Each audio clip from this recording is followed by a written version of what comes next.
Bonjour tout le monde, je suis vraiment content de vous voir aujourd'hui. Aujourd'hui, j'aimerais ça vous parler d'un sujet qui était amené par une des dames de notre église, une des sœurs de notre église.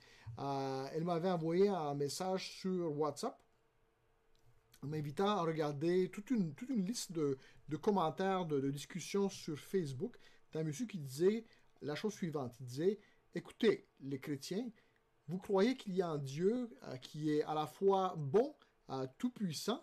Alors, comment est-ce que vous faites pour expliquer le fait qu'il y a de la souffrance dans le monde? Comment est-ce que vous faites pour expliquer que le COVID tue autant de personnes, que ça cause autant de peur et qu'il n'y a aucun pays qui est capable de l'arrêter? Donc, c'est une très bonne question, la question de la souffrance dans le monde. Et je pense qu'en tant que chrétien, il y a plusieurs manières de répondre à cette question-là, à ce point-là, à cette objection-là. Une des objections, en fait, c'est de se rappeler que Dieu, lorsqu'il a créé le monde, il a créé un monde qui était parfait, que Adam et Ève, le couple premier, ils vivaient dans un monde parfait où il n'y avait pas de souffrance, il n'y avait pas de mort, il n'y avait pas de maladie. Et en fait, ce qui a causé la souffrance, ce qui a causé la mort, c'est le péché. Donc, on se rappelle que au début de la création, tout est parfait, mais le péché, en fait, c'est ce qui a amené la souffrance dans le monde, la mort et la maladie, pas seulement parmi les humains, mais même dans la nature en général. Selon la Bible, c'est ce qui est arrivé. Ensuite, si on regarde toute la période jusqu'à Jésus-Christ, ça fait ce que la raison pour laquelle on célèbre Pâques aujourd'hui, cette fin de semaine-ci, c'est parce que justement Jésus-Christ est venu faire quelque chose, Dieu est venu faire quelque chose dans la personne de Jésus-Christ pour justement effacer les effets du péché, non seulement au niveau de l'expérience humaine, mais même pour l'éternité, qu'on va pouvoir avoir un monde qui est parfait, un monde qui est restauré, un monde qui va être exactement comme il était supposé être, un monde où il n'y aura pas de souffrance, pas de mort, pas de maladie non plus. Donc, la réponse chrétienne vraiment qui est biblique, c'est que nous, aujourd'hui, on se trouve dans cette parenthèse entre le péché de Adam qui a tout bousillé en fait le monde et la restauration de la création telle que inaugurée par Jésus-Christ et qui va être vraiment autour de Jésus-Christ, dans la nouvelle création. C'est là qu'on va avoir vraiment le monde dont tout le monde désire, dans lequel tout le monde désire vivre, le monde parfait, le monde sans souffrance, le monde sans mort, le monde sans maladie. En fait, en tant que chrétien, on se rappelle que même les premiers disciples, quand on regarde, si vous regardez avec moi dans la Bible, sur la Bible, souffrance et amour, ce ne sont pas deux choses qui sont incompatibles. Lorsqu'on regarde, par exemple, dans Jean chapitre 13, regardez avec moi Jean chapitre 13, Jésus a aimé ses disciples jusqu'à la fin. Donc on voit que Jésus célèbre ici la fête de la Pâque juive. Verset 1, ça dit, avant la fête de la Pâque, Jésus, sachant que son heure était venue de passer de ce monde au Père, ayant aimé ceux qui lui appartenaient dans le monde, Jésus les aima jusqu'à l'extrême. Donc, qu'est-ce qu'il fait? C'est que pendant le souper, Jésus enlève son vêtement de dessus, puis il va aller laver les pieds de ses disciples, ce qui était vraiment une chose que d'habitude, juste les serviteurs les plus humbles feraient ça. Donc, Jésus en tant que maître, Jésus en tant qu'enseignant, Jésus le chef, enlève son manteau extérieur, il prend les pieds de chaque personne et il lave les pieds de chaque disciple. Donc c'était vraiment une preuve d'amour. Donc Jésus a aimé ses disciples. Et pourtant, même si Jésus aimait les disciples, regardez ce qui se passe, ça fait un peu plus tard, dans Jean chapitre 16. Jésus va dire à ses disciples au verset 33, puis on va commencer un peu plus tôt, il dit, vous croyez juste maintenant, voici que l'heure vient, elle est déjà venue, où vous serez dispersés chacun de votre côté, et me laisserez seul. Cependant, je ne suis pas seul, car le Père est avec moi. Je vous ai laissé afin que vous ayez la paix en moi.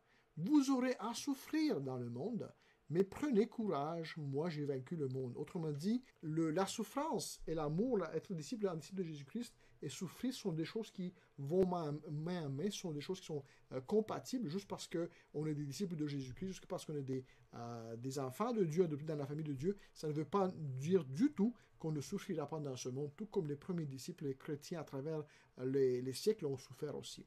Parce que nous, comme je dis encore une fois, nous sommes dans cette parenthèse de l'histoire entre le péché de Adam et la restauration du royaume, la restauration de la terre telle que Dieu a planifié.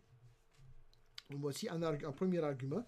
Un deuxième argument, je voudrais vous faire remarquer que lorsqu'une personne n'a pas souffert. Si vous regardez un adulte qui a toujours eu tout ce qu'il voulait, qui n'a jamais souffert de sa vie, ce genre d'adulte-là, en fait, ne sera pas une personne qui va comprendre la souffrance des autres personnes. En fait, à travers la souffrance, on va souvent connecter davantage avec les gens.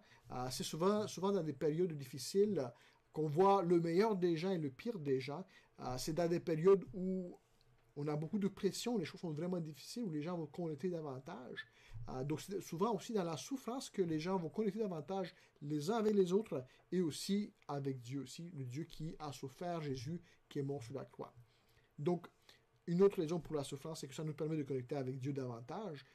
C.S. Lewis disait que la souffrance est le mégaphone de la voix de Dieu. La souffrance nous permet en fait de connaître, d'entendre encore mieux la voix de Dieu. Ça nous force en fait de tourner nos yeux vers le ciel, vers le Seigneur, et dire Seigneur, pourquoi est-ce que ça m'arrive? Et de comprendre en fait une autre vision du monde qu'on avait auparavant. Un dernier argument, en fait, une illustration que j'aimerais utiliser au sujet de la souffrance. Lorsqu'on faisait à l'époque, il y a, mettons, 100 ans ou plus que ça, des bateaux à voile, des voiliers, et qu'on utilisait ces voiliers pour transporter des choses à travers l'Atlantique, souvent, ce qu'on faisait, c'est qu'on devait prendre des bois comme mât, et souvent le mât principal devait être un mât qui est vraiment très résistant, qui va pouvoir résister aux intempéries, au vent, à la pluie, à la tempête, à toutes ces choses-là. Parce que si jamais le mât principal cassait, c'était vraiment la fin, c'était la catastrophe pour le bateau au complet. Le bateau au complet pouvait couler et tuer tous les passagers qui se trouvaient sur le bateau. Donc c'était vraiment très important que le mât principal puisse résister à toutes sortes d'épreuves. Donc, ce qu'on faisait à l'époque, c'est qu'on prenait un arbre dans une forêt. Souvent, c'était un arbre qui était proche de la sommet du sommet d'une montagne. Donc, c'était un arbre qui avait été déjà éprouvé par les intempéries. Et en plus, ce qu'on fait, c'est qu'on testait cet arbre-là. On coupait les arbres autour de cet arbre-là pour que, pendant une année ou même plus que ça, l'arbre soit éprouvé, qu'on puisse voir est-ce que cet arbre-là va vraiment résister et il ne va pas mettre en danger la vie de tous les passagers. Donc, un peu la même chose pour vous et moi. Si Dieu va faire quelque chose avec vous et avec moi, Dieu va certainement mettre de la souffrance, de la pression sur vous et moi pour qu'on puisse être des personnes de caractère, pour que justement le caractère de Christ puisse se révéler à travers nous. Donc si vous êtes chrétien aujourd'hui, il y a toutes sortes de bonnes raisons pour que vous souffriez. En fait, si vous n'êtes pas chrétien, vous avez aussi des bonnes raisons de souffrir. Une des raisons, c'est que c'est peut-être justement une des occasions pour vous tourner vers Dieu, pour regarder à Dieu et demander à Dieu, mais Dieu, pourquoi est-ce que tu permets cette chose-là? Et comprendre que, en fait, Dieu a un plan beaucoup plus grand que notre plaisir et nos propres préoccupations de tous les jours, les plaisirs, la possibilité de toutes sortes de choses. Maintenant, je vous encourage aussi de regarder sur notre site web. On a un lien vers un autre site où nous avons des blogs, des articles et aussi des sermons. C'est le site prêche.wordpress.com, prêche.wordpress.com. Et sur ce site-là, il y a plusieurs articles et sermons qui parlent justement de la souffrance et de l'expérience humaine. Toutes sortes de raisons bibliques pour la souffrance. Solar va en fait faire une conférence cette semaine du 16 au 18 avril. Une conférence qui portera justement sur la souffrance. Et à cette conférence-là, qui est gratuite, il y aura toutes sortes d'évangéliques très connus qui vont parler justement sur la souffrance. Joyeuse Pâques.